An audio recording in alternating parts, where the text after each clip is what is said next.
ولولا إذ دخلت جنتك قلت ما شاء الله لا قوة إلا بالله إن ترني أنا أقل منك مالا ولدا فعسى ربي أن يؤتيني خيرا من جنتك ويرسل عليها حسبانا من السماء فتصبح سعيدا زلقا أو يصبح ماؤها غورا فلن تستطيع له طلبا وأحيط بثمره فأصبح يكلب كفيه على ما أنفق فيها وهي خاوية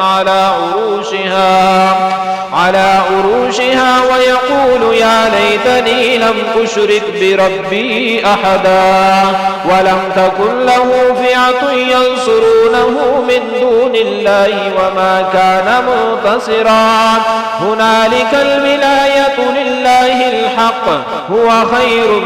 ثوابا وخير عقبا اضرب لهم مثل الحياة الدنيا كماء